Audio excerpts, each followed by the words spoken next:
Manever I say ma PENDREAM TV. PENDREAM TV there, osia dem yopo. You're most welcome to PENDREAM TV, the only channel that brings you the best and latest updates in politics. If you are new here, please don't forget to subscribe to the channel, hit the notification bell for more updates. Like and also share to other members to watch as well. You can also leave a comment after watching or send us a voice note on our WhatsApp number, which is 0277 128 777, showing on your screen as well. Thank you. Please, today I want you to join me listening to a powerful analysis by Kofi Adams on the Talk Time show hosted by Kwasi Pratt. He have delivered a powerful and made a clarity on the proceedings of Parliament, which he also said the Supreme Court doesn't have the power to determine to them who become minority or who become majority, and also tackle the lawlessness of the NPP MPs in the Parliament, which I would like you to join me listening to it and make a comment or to make a comment on it. Bring your view about what you see on the behavior of the NPP MPs on Parliament, their rude behavior and their disrespectfulness towards the Speaker of Parliament. Thank you. And welcome to this edition of Talk Time. Today we're going to be looking at all the developments in our Parliament. What is happening in Parliament? Is it rooted in the 1992 Constitution? What is the effect of the Supreme Court decision? Parliament has been adjourned indefinitely. There are moves to recall Parliament. Where is it taking us? What are the rules and so on? So we're going to be talking essentially about Parliament today. And my pleasure to welcome you to Talk Time. Welcome to Talk Time.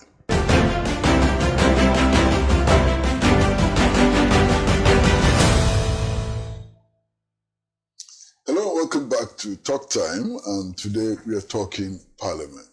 We are talking about the Supreme Court ruling on Parliament. We are talking about the Speaker's decision to adjourn the sittings of Parliament indefinitely. We are talking about the move by some in the minority, well, they still insist that they're the majority, to recall Parliament. Where is all of this taking us? And indeed, we are very privileged to have a very articulate member of Parliament, one of the young and very articulate people in Parliament, to be with us today to discuss these issues. It is indeed our pleasure to have in the studio Honorable Kofi Adams, Member of Parliament for the Boycott constituency. Honorable, you're welcome to the studio. Thank you, comrade. Thank you so much for the opportunity, and thanks for inviting me to this great platform. Well, first of all, give us a general idea of what is happening in Parliament. What is it that is happening in Parliament? What are the issues? Well, the issues are what you expect to happen. We are engaged in constitutional democracy. Our Parliament is about 32 years old now, at least for this fourth republic. And this is the 8th Parliament. And this Parliament is lucky to have as its Speaker one of its own that started with the 4th Republican Parliament. That's from 1993. He's been in the Parliament, and so he's been part and parcel of the building processes of what has become as a practice of Parliament today. The standing orders that we recently jettisoned, which was passed somewhere in the year 2000, he was part and parcel of that process. And the current one that we are working with, he's been part and parcel of seeing it through. And so I can say that we have a Speaker who has seen everything about Parliament. And so we've been guided by this Speaker with his experience. This Parliament is also unique in the sense that the two parties that find themselves in parliament today have equal numbers. We've had instances where only two parties have been in parliament also, like we had in the 7th parliament, the NDC and the NPP. But the difference in the 7th parliament and the 8th parliament is that the NPP, which was the governing party, had a huge majority, 169, and the NDC had only 106. Today's parliament is equal in numbers. And on the 10th of January 2021, the Speaker gave a ruling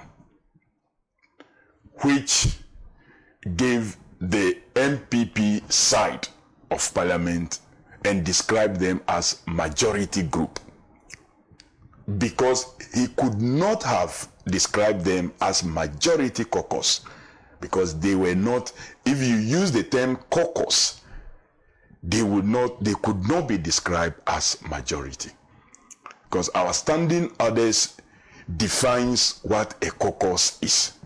It says a party or parties. So it is not, the independent member cannot join a group to form a caucus. So Mr. Speaker, because under Standing Order 5 is given the mandate to interpret the standing orders, and where there is no particular provision, he is to make supplementary provisions as he deems fit. So on the occasion when he ruled and described them as a majority group because the independent chose to do business with them, we accepted the ruling of Mr. Speaker based on our constitution that mandates him, that gives power to him to interpret our standing orders anytime there is any confusion or there is no provision for a situation that arises. So our 137 was described as the minority group. So a new coinage was introduced, majority group and minority group. Even though we were not a group, we were a caucus because we were one full party. They could be described as a group. We've been working with that. Then the electioneering period came in. Some members went through the processes as enshrined by the various political parties, and for whatever reason, they did not make it in the primaries. And they gave indication that they were going to represent their constituents as independent members of what? Parliament. But you can't base on just radio report or news report to take anybody on. There need to be an evidence. So we have all been waiting, thinking that it's part of maybe what we describe as political talk, and there was no evidence, even though the statements came from many of them directly. Well, the Electoral Commission opened the nominations, and various persons of interest filed both for presidential and parliamentary. We were still waiting and waiting. The Electoral Commission now issued what we describe as notice of polls, because that also goes through a gazette process. And we found out that 3 members of parliament who were elected on political party tickets, one on the ticket of National Democratic Congress for Amenfi Central, Honorable Kwachiaka, has picked from field and has appeared on the notice of polls as an independent candidate for the same constituency that he has been elected as a member on the ticket of National Democratic Congress, when the National Democratic Congress also have a candidate in that particular constituency. Again, we saw another notice of polls from Agona West with a candidate going for independent in the name of Mamile Morrison Cynthia, who has been elected to represent that very constituency as an NPP member of parliament, now going independent. Then the third person was from Suhum constituency, Honorable Kojo Asante, who has also filed to contest as independent, though he's been elected to represent that very constituency as an NPP member of parliament. The fourth one was the independent member of parliament for Mina, who also doubles as our second deputy speaker, who has also picked form to contest as a member of parliament representing the NPP. So this notice of polls now moved the conversation from hearsay to an fact-based evidence. Two members of parliament triggered the process. One chose the option of a petition. Honorable Haruna Idrisu said he was going to petition Mr. Speaker. And when a petition is invoked, it has its processes that it goes through. Another member of parliament, who was until recently the minority leader, now majority leader, and the member of parliament for Ejumako Enyanisiam, chose the option of a statement and an agent one. On the leave of Mr. Speaker, you can make a statement under Standing Orders 93. So he came through Standing Order 93, made a statement, and that statement, you allow members to comment, including the affected members. So when I hear people say hearing was not given to affected person, that is not true. Because when a statement is made, every member has a right to comment.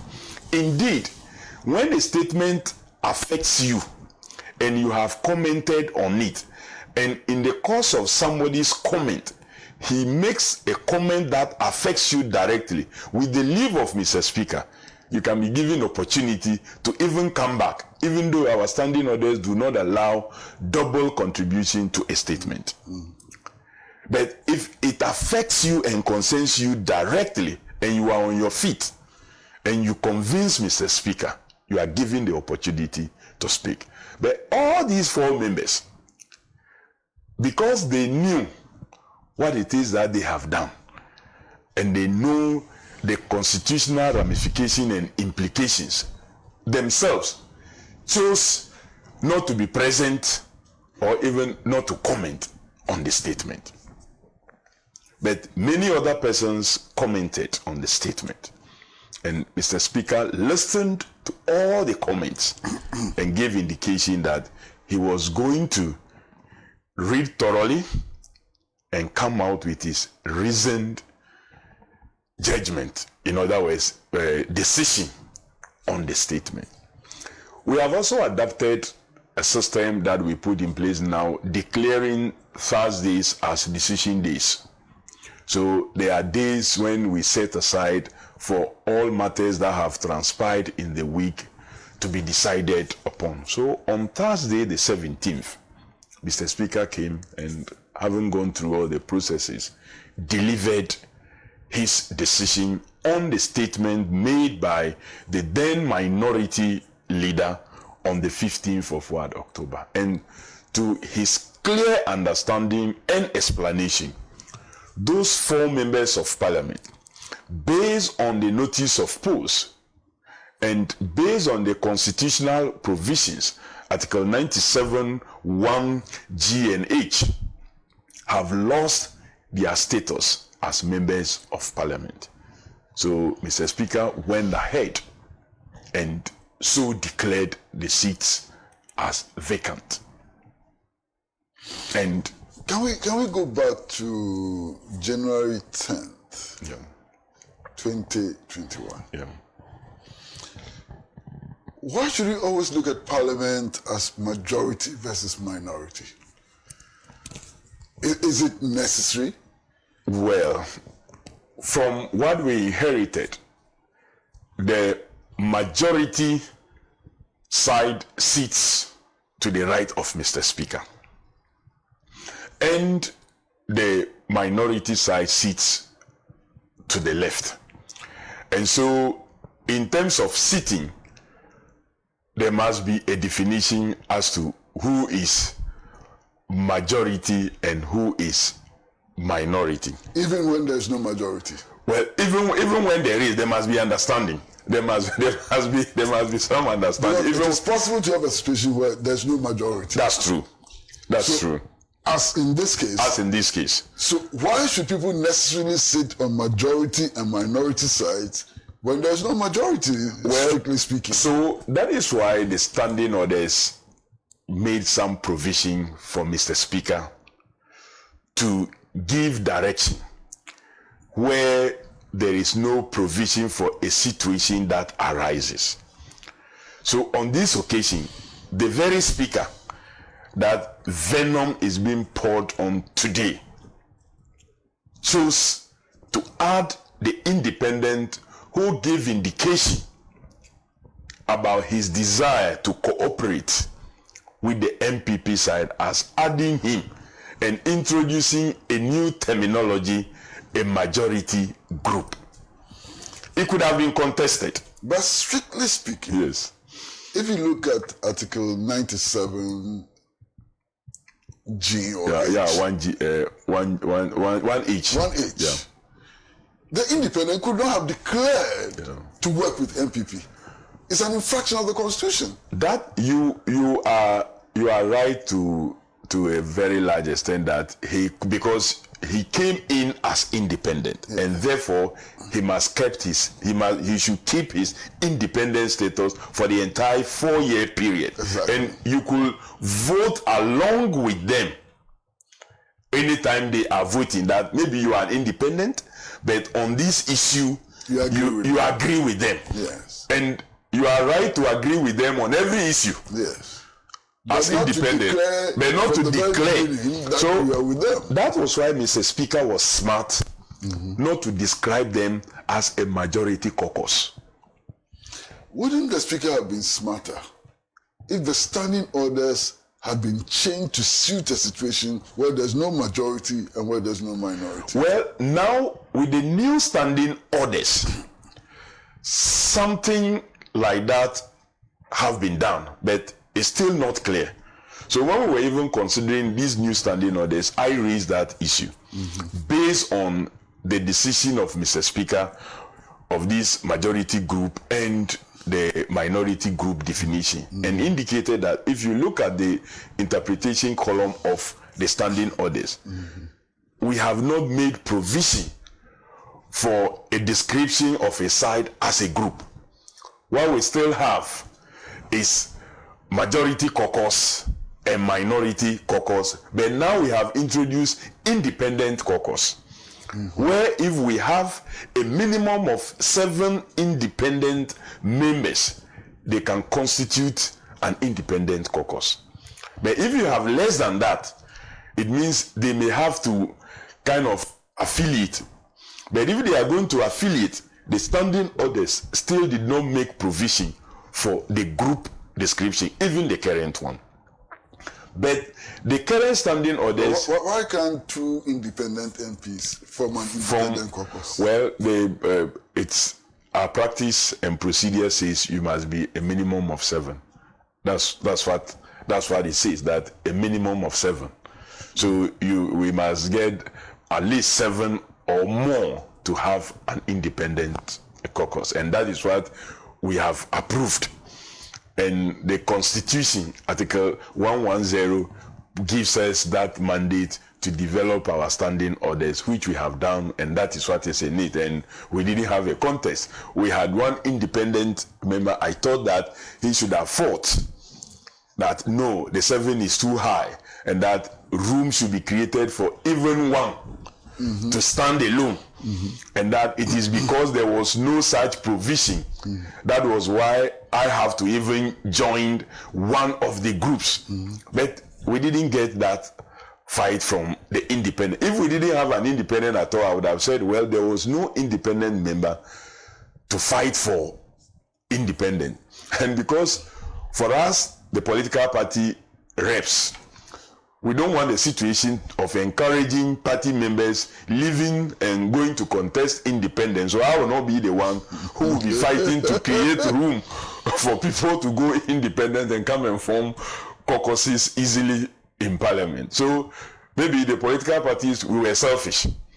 And the independent member, the formula member who was part of us, didn't also see anything wrong with saying that a minimum of 7 is what could form an independent caucus. And so that is what is in our standing orders currently.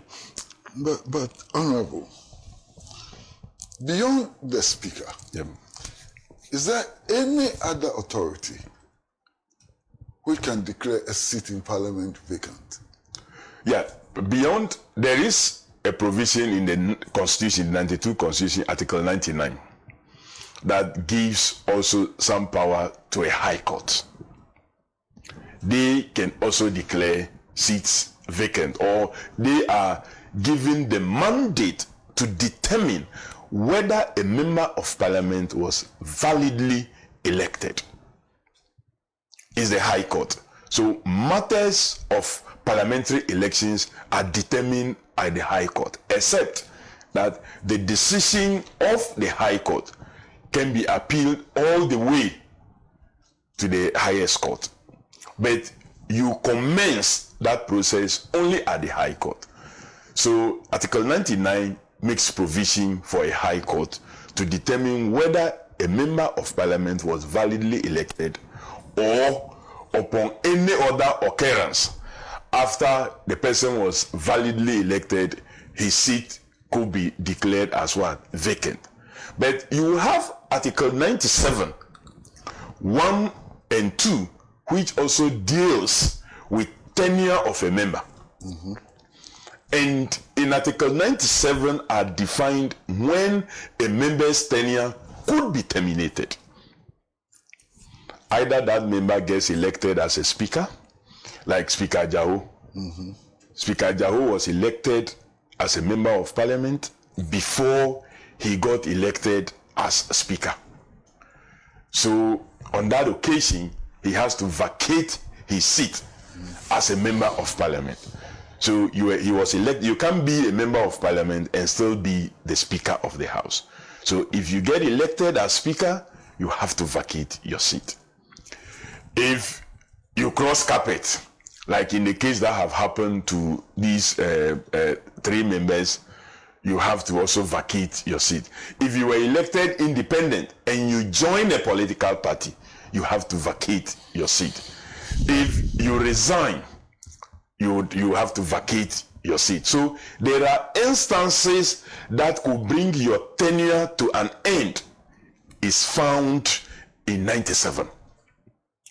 Then instances where a court can pronounce upon the validity of your election or the vacancy of your seat is found in 99. So both have the powers, except that both in 99 and 97, the speaker has to communicate to the house. Under 97, it doesn't have to go to court. Yes. But under 99, all that the court does is to decide that we are validly or invalidly elected. Yeah. Okay. That's what it does. In 97, it deals with vacation. You could have been validly elected. But your tenure. But your tenure comes to an end because of some. So the two are different. They are completely different. Okay. They are completely different. So when I hear people argue that, oh no, the whole process should have been under 99, and that the speaker had no business and no power to determine, then why is 97 there? But even previous speakers have taken side decisions. And as far as I know, all vacancies have been declared by speakers. Exactly. Exactly. Except in the case of the Chikwesin. Yeah, where the court declared. But even that one, the speaker did announce. Yes. Even that one, the speaker did announce. Yes, and that was what triggered the speaker who made the final declaration, the announcement, and then the Electoral Commission now took steps to make sure that the by-election was then organized. So in all situations, in the instance of 97, the previous speaker, not the first parliament, not the second, not the third, not the fourth, not the fifth, not the sixth, just the seventh, the yesterday parliament, utilized 97.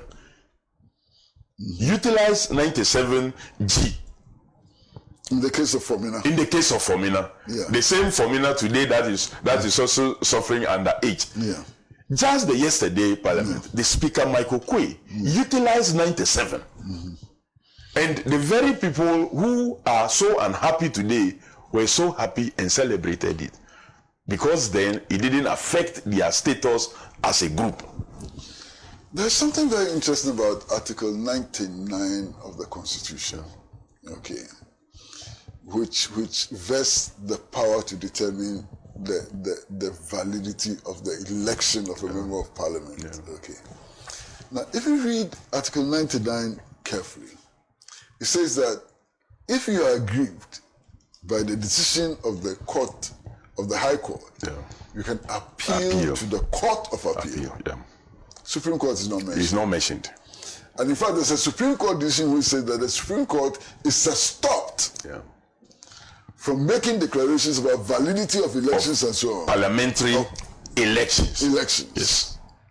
Yes. Doesn't that sound a bit strange to you, given what the Supreme Court is doing now? Well, very strange. And it's so strange to even many practitioners of law and teachers of law.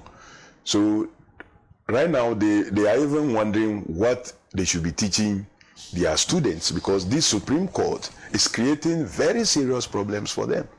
Things they have taught their students, things they have used in practice. And so some of them are being forced now to speak out because they don't want to be added to this troubling development from our Supreme Court. I was on a program with someone yesterday who said because Supreme Court has the power of interpretation, so it is the best brains that are put there. So I said, well, I doubt if what is coming out now, we can clearly say that we have put the best brains there, unless the brains are there, but they choose to use the brains in another way, other than how we know how best brains are used for, because they are confusing students of law and law lecturers and practitioners of law. That's what is happening. And we are so worried.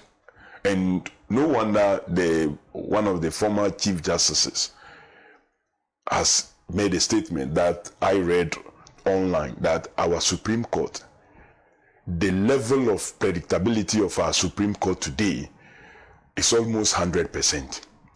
It's more like you will not lose if it's a bet. This current Supreme Court, just know the matter and get to know who the plaintiffs are, and you can tell the outcome.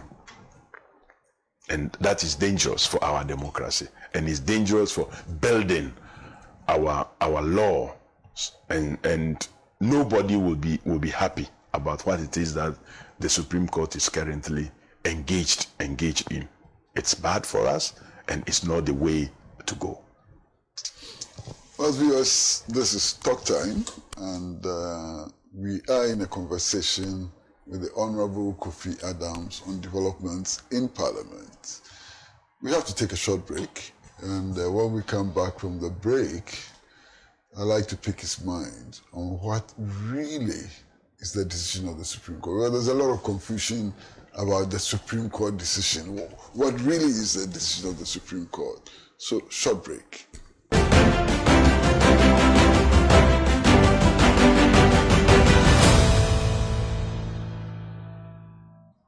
Well, hello and welcome back to Talk Time, and we are in conversation with Honorable Kofi Adams, Member of Parliament for the Boycott constituency, and we're talking about developments in Parliament. Now, one of the issues is what is it that the Supreme Court has done? There are some who say that the Supreme Court has overruled the Speaker, as it were, and affirmed the position of the NPP and the independent candidate that they constitute the majority. Okay. There are some who say that all the Supreme Court has said was that don't implement the decision of the Speaker until we interpret the Constitution.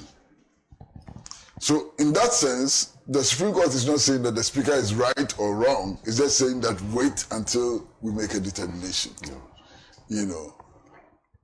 Some have also said that the Supreme Court, by this ruling or by this decision, has now become the final authority when it comes to the declaration of vacancies in Parliament and so on.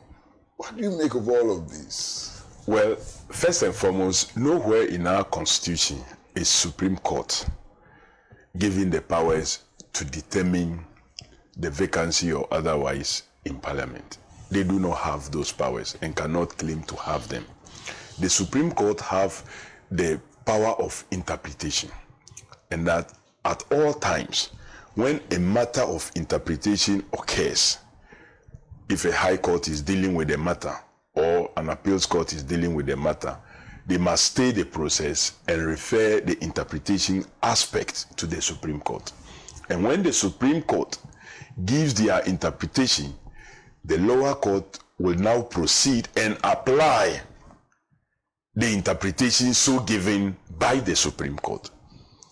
So even in that case, the pronouncement will still have to be done by the lower court, except that lower court will be guided by the interpretation so given by the Supreme Court.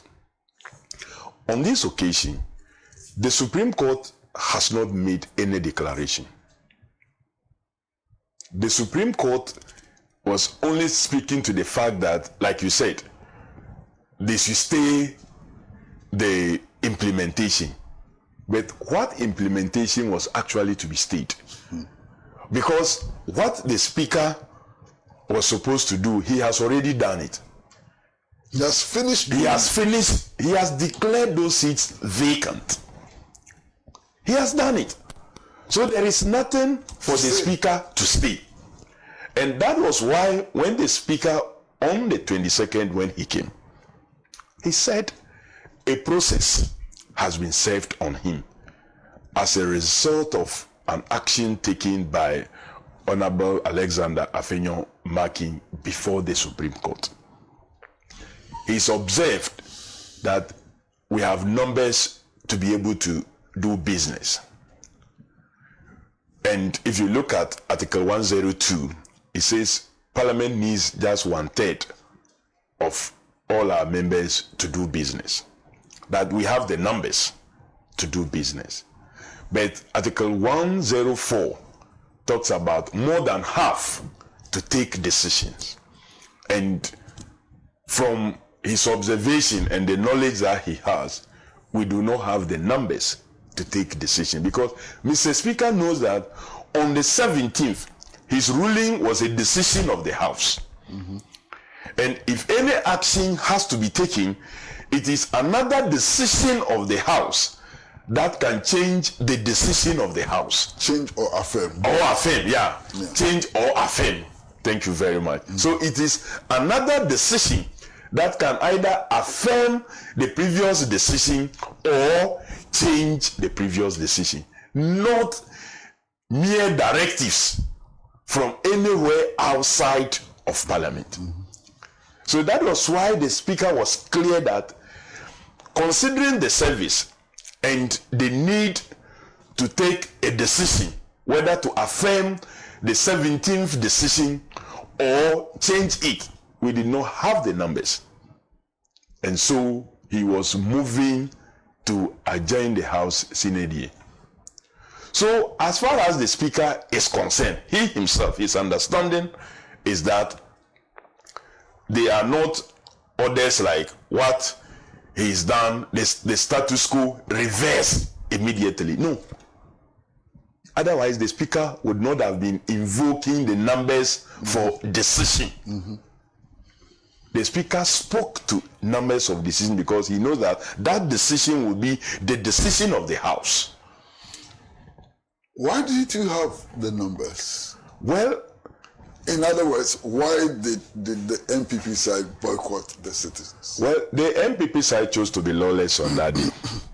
They chose not to respect the decision of the House taken on the 17th of October, which was a ruling that was affirmed by the House. And once the Speaker gavels, it means that that becomes the decision of the House. So on the 17th, he gavelled on the ruling, and those 4 members ceased to be members of Parliament.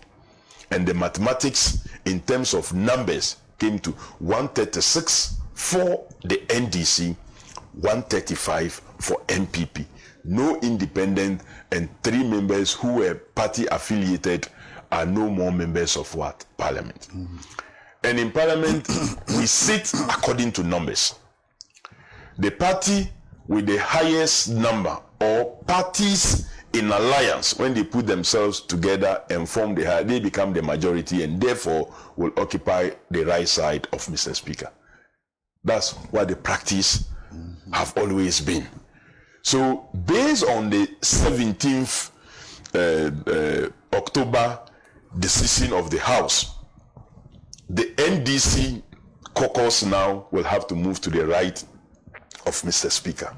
But on the 22nd, when the House convened, the now minority NPP said because they have gone to court, without waiting for Parliament to go through any processes, what they got from court should be implemented, meaning that the decision that the House has already taken, the House need not take any decision again to decide whether it is bringing back or not bringing back those 4, and that they automatically should move to their side, including those on whom a decision has already been taken. And we said, no, that's not how it's done. They went for conclave. The Speaker told them, look, it is not the Speaker who decides who sits to his right or left. It is a matter of what? Numbers. And that his communication that he has, he cannot deliver the communication to conclave, that's the leadership. He will deliver that communication when the House is fully convened, that is, when the maze is before us and he is seated, there's a chair, there's someone occupying the chair, then his communication will be delivered. So we should all move and take our seats. So the NPP minority side decided that, well, they will not occupy the chamber, they will rather sit in their offices and listen to whatever Mr. Speaker has to communicate to the House. But that was impossible, the numbers were not there. So that was why Mr. Speaker communicated the process on him and told us that even though we could do business, which we did, because we did some business, we corrected the votes and proceedings of the 17th, and corrections were made. And the votes and proceedings, if you look at page 9, number 5, there were corrections on it, because one, it was captured that the statement made by now majority leader but then minority leader was on allegation of, it was alleged that, so we have to correct that, take out the alleged and let it be stated that it was based on a statement of fact, because these persons have filed and their new status was described in the statement. Again, it was also reported that majority caucus in court staged a walkout. That was also corrected to reflect that minority caucus staged a walkout, because at the time they walked out on the 17th, the Speaker has gavelled his decision, meaning that they did not walk out Then, as a majority, they walked out as minority. This is what has been captured as the corrections of the votes and proceedings of 17th October. And that is what will reflect in our answer. So they chose not to partake and end up blaming the speaker and blaming the NDC majority side, which was fully present, except for a few members of ours who were attending the spring meeting in US. So the truth was also that we were not 136 in the chamber, because some of our members, together with some members of the now minority, are on the spring meeting in the US, especially the finance committee members. So we could not have formed 136, because I've heard some argument out there that if we say 4 seats have become vacant, meaning parliament currently is 271, and that half of 271 is 135.5. So our 136 was enough to take decision. Yeah, but we didn't have 136. We didn't have 136, and that the argument was that if we said our 136 was not enough, it meant that we were admitting that the 4 seats were not vacant, and that was why our 136 could not take a decision. And I was telling you that no, we were not up to 136 on the 22nd, because some of our members were not even in the country. Not that they came and were somewhere, they were not within the jurisdiction of this country. They were attending the spring meeting in the US. So you could not have gone ahead to interpret that, oh, the NDC had their 136, and that if they didn't take decision, it meant that even the NDC and speaker are agreeing that the house is still 275. No, we didn't have. We must be clear on that. We did not have 136 on that day. Okay. So I'm also interested in the theatricals, you know, the dramatization that occurred on that day. We saw party people mobilizing there and in buses and so on. What's your reaction? Well, it was something that for me was also shocking. And I picked intel at the dawn of Tuesday 22nd that the minority chief whip Anodompe was mobilizing his constituents to come to Parliament for whatever they were coming to do. Only God knows. So I thought I don't think that he would do this. We got there even before we could even enter. There was a circular. There was a circular that one as to what was going to happen on that day. Bodyguards of MPs will not be allowed beyond a certain point.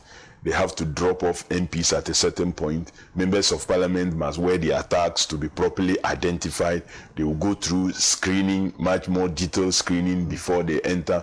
The chamber shall be opened at 8 a.m. But even before 7, the minority chief whip has already entered the chamber. This very same minority chief whip, Honorable Anodompe, who had mobilized a lot of his constituents, who were adorned in his t-shirts with that of Dr. Baumia. But surprisingly, because they were brought there so early, some of them were even complaining of hunger. At the time I was walking into, so I went to him and told him, look, the people you brought, they are complaining of hunger and asking anybody for food. And then when I was passing there, they were asking me that they were hungry. So you just step out and go and give them some food. Because he rushed in just to come and occupy a seat he knows that legitimately he's not supposed to be occupying, because now he's in the minority. Otherwise, what would be the basis for him even defying the circular signed by the Deputy Marshal of Parliament, that the chamber... But was that not an affront to the public order law? Yeah, complete affront. Complete affront, because you did not give any indication, you did not notify the police. Parliament was unaware. You see, when you want to organize your constituents to visit Parliament in a certain number, that at least we know people come daily to come and transact. 2, 3 people, 4, 5 people from your constituents will come. But when they are going to be organized in such numbers, you have to notify Mr. Speaker through the clerk. And that notification will have to be approved before they come. Even students who visit, that's the process that we go through. So when they come, they can occupy either the public gallery or whichever space we want them to occupy, they can do so. But just to bring them into that space is really troubling. And they came there in their t-shirts, in their numbers. I didn't know whether they were coming to add them to vote or what was going to happen. Finally, you disgrace them. You wasted your time. And you have to walk out and not participate in the performance of the very function for which reasons you went to Supreme Court, that government business will so be affected if so and so decision was not taken, so and so was not done. But you ended up just walking out and abandoning the business that have been tabled for that day. And now I'm hearing that they are signing a petition. We are coming to that. Okay. We are coming to that. So, viewers, we're going to go for another short break, commercial break. And when we come back, we'll deal with the matter that Honorable Kofi Adams attempted to raise, the petition to recall Parliament. What is it? What are the conditions that are necessary and so on? So we're going to be dealing with that. Short break.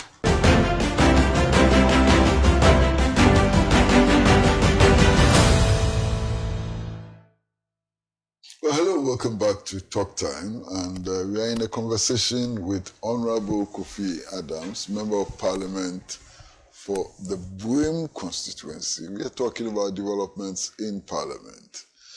Now, Honorable, we hear that some people are putting up a petition to recall Parliament. What is happening? Well, for many of us, we just worried about why a petition. And we've asked a few questions, which answers have not been provided for. So, is the NPP minority now okay and will occupy their place that they are supposed to occupy as minority if a recall is granted? No, they are not okay. So I mean, Afenyo Markin gets very angry when he's referred to as minority leader. So if you get angry when you are referred to as minority leader and you are not prepared, and the speaker adjoins in a day because of the exigencies of the house, the situation, that he feels we cannot take decisions. And he also realized that the minority MPP is refusing to occupy their rightful place. If the house is recalled, will those exigencies still not exist? No, And they will. I mean, they will come early to Parliament and occupy the majority seats. Well, and then if you come and occupy that and the actual majority decides to stay away, how are you going to do business? How are you going to take decisions? So clearly, I don't understand what they are thinking. The speaker has adjourned Senedi that there are some exigencies. Those exigencies have not been dealt with. Have they now agreed that they will come and sit in their rightful? Because if they will not come and sit at their rightful place, what business are you coming to do? How are you going to do the business? How are you going to take those decisions that you want to take? What is the requirement for recalling Parliament? Well, the speaker on his own, after engaging with just leadership, if he feels there are matters of urgent business that have arisen as a result of some emergency and an urgent matter has come up, the speaker, because he suspended the meeting Senedi, has within not more than 3 days to recall Parliament. The speaker can do so if an urgent matter is drawn to his attention on his own. He engaged the leadership. Within 3 days, he can recall Parliament. However, if it is 15% of members who petition the Speaker, the Constitution says within 7 days after receipt of that petition, the Speaker must indicate within the next 7 days when Parliament will be recalled. If it's an emergency. If 15% of members petitioned him, and if it's an emergency, and that is if there's an urgent business, the Speaker must also be convinced that there's truly an urgent matter to be dealt with. And he's already given a reasoned ruling on this matter when we had some recall done some time back, where we were recalled to sit for some 2 days in the same space that we are utilizing now. And he also gave indication that because the chamber was not ready for occupation, he has to look together with the administration, have to look for a place that will be convenient for us to sit. So he gave a longer date for that to happen. Now, of course, we have a space. That the Speaker must be convinced that there is truly some urgent business to be handled. But when I looked at what was listed in that petition, all those businesses were before the House when we were adjourned Synod. So no new matter, no new urgent matter has arisen. Even some very critical matters of concern to the state, the issue of mining in our forests, the LI that allow people to be permitted to enter our forest reserves to mine and so on and so forth, that the government promised that immediately Parliament returns, they were going to bring that. That has not happened, and that even hasn't even found space in the petition. All the things they've listed, loans and all the kind of things, are to put more tax exemptions, to put more huge burden on the Ghanaian. That's what they are calling as agent, to borrow and spend, to exempt and go back and collect. That's all their interest, and we don't see these things as agent. I've heard some members of Parliament say that they would have to also go to the Supreme Court and to seek some interpretation from the court whether the issue of recall has some automaticity in it, where the matters that have been listed were actually known to the House at the time the House when was suspended Synod, whether the same could be used as matters agent enough for a recall of a House. So they want the Supreme Court to interpret. And so maybe per the understanding of the minority side, so until the interpretation is so done, then nothing, our hands are tied. If they will come back and say, oh, no, Parliament is a master of its own, it develops its own rules, and that even though there's a matter before the Supreme Court for interpretation, still let us meet and then see whether we should do it or not. We'll hear what it is that they will do on that occasion. And so, if we are going to go through the petition process, the Speaker has about 14 days. If it's going to be a normal call also, we need 14 days notice to be recalled. It is only when the Speaker himself is satisfied of a matter that is so urgent, and there is an emergency situation that if Parliament is not called to deal with it, it could create some situation.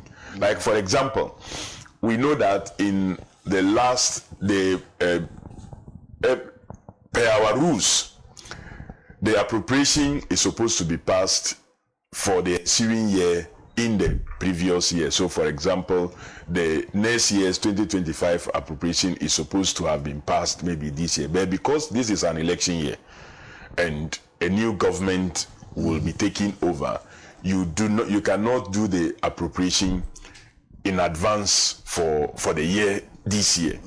So we do what we call authorization in advance for utilization in the first quarter, whilst you await appropriation. So that we haven't done. That may be the only matter, but even that one is not part of the petition. Well, that one is not even urgent. Yes.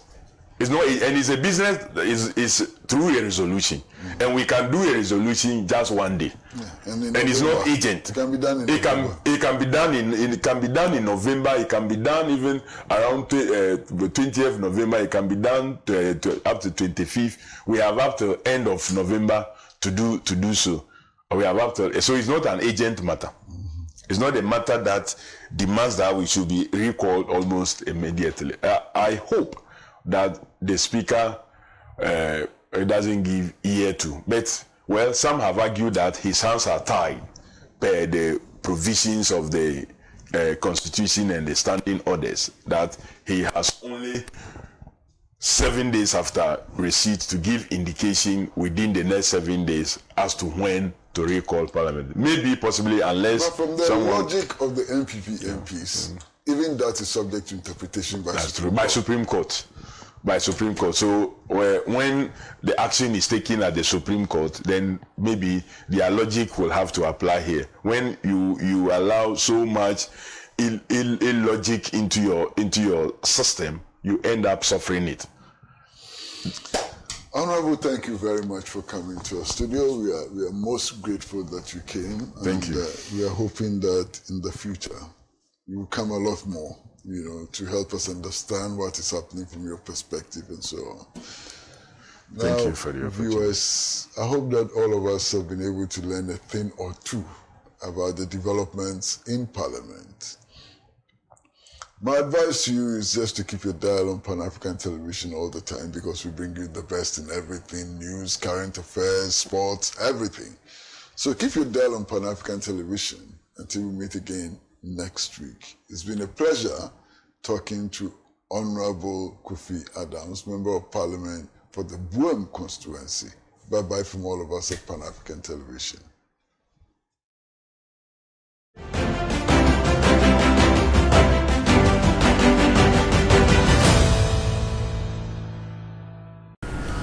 Thank you for staying tuned. PENDREAM TV really appreciates your time. Please, if you have not yet subscribed to the channel, please do so for us, because that's the best way or the only way to stay glued to the channel for any latest updates on the channel. Stay tuned for more updates. We have more in store coming your way this week and the weeks to come. Thank you.